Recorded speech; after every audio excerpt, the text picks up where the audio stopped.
کبھی کبھی انسان سمجھتا ہے کہ نیکی کرنے کے لیے بہت زیادہ دولت، طاقت یا بڑے وسائل کی ضرورت ہوتی ہے، لیکن حقیقت یہ ہے کہ ایک چھوٹی سی مدد، ایک اچھا لفظ اور ایک سچا عمل بھی کسی کی زندگی میں امید کی روشنی پیدا کر سکتا ہے۔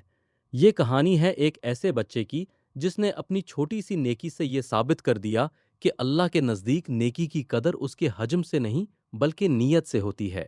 ایک خوبصورت گاؤں میں عمر نام کا ایک بچہ رہتا تھا۔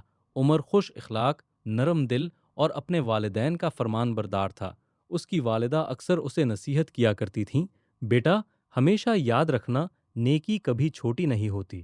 اگر تم کسی پریشان انسان کے لیے آسانی پیدا کر دو تو یہ بھی اللہ کی رضا کا ذریعہ بن سکتی ہے۔ عمر اپنی والدہ کی بات ہمیشہ یاد رکھتا۔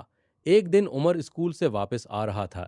راستے میں اس نے دیکھا کہ ایک بوڑھا شخص بھاری سامان اٹھائے آہستہ آہستہ چل رہا ہے۔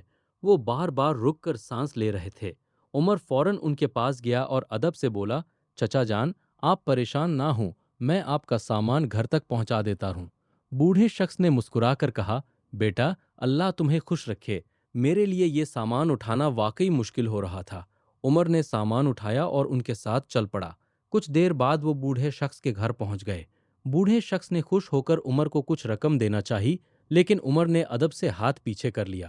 نہیں چچا جان، مجھے اس کی ضرورت نہیں، میں نے آپ کی مدد صرف اللہ کی رضا کے لیے کی ہے۔ بوڑھے شخص کی آنکھوں میں خوشی نمایاں تھی۔ انہوں نے دعا دیتے ہوئے کہا، بیٹا اللہ تمہارے دل کو ہمیشہ نیکی سے روشن رکھے۔ عمر گھر واپس آیا اور اپنی والدہ کو سارا واقعہ بتایا۔ والدہ نے محبت سے اس کے سر پر ہاتھ رکھا اور کہا، بیٹا آج تم نے ایک بہت قیمتی بات سیکھی ہے۔ حقیقی نیکی وہ ہے جس کے بدلے میں انسان دنیا سے کچھ نہ مانگے بلکہ اپنے رب کی رضا چاہے۔ اگلے دن اسکول میں عمر نے دیکھا کہ اس کا ایک غریب ہم جماعت ضروری کتاب نہ ہونے کی وجہ سے پریشان بیٹھا ہے۔ عمر نے اپنی اضافی کتاب نکالی اور اسے دے دی۔ اس کے دوست نے حیرت سے پوچھا، عمر تم اپنی کتاب اسے کیوں دے رہے ہو؟ عمر نے مسکرا کر جواب دیا، اگر میری ایک چیز کسی دوسرے کے کام آ سکتی ہے تو اسے اپنے پاس رکھنے سے زیادہ خوشی اسے دے دینے میں ہے۔ استاد نے یہ بات سن لی۔ انہوں نے پوری جماعت کو مخاطب کرتے ہوئے کہا، بچوں راہ حق صرف عبادت کے الفاظ کا نام نہیں، سچ بولنا، والدین کا احترام کرنا، امانت کی حفاظت کرنا، ضرورت مند کی مدد کرنا اور دوسروں کے لیے آسانی پیدا کرنا بھی نیکی کے راستے کا حصہ ہے۔ عمر خاموشی سے استاد کی بات سنتا رہا۔ اس کے دل میں اپنی والدہ کی نصیحت پھر سے گونجنے لگی، نیکی کبھی چھوٹی نہیں ہوتی۔ اس دن عمر نے فیصلہ کیا کہ وہ اپنی زندگی میں جہاں بھی ممکن ہوگا دوسروں کے لیے آسانی پیدا کرے گا۔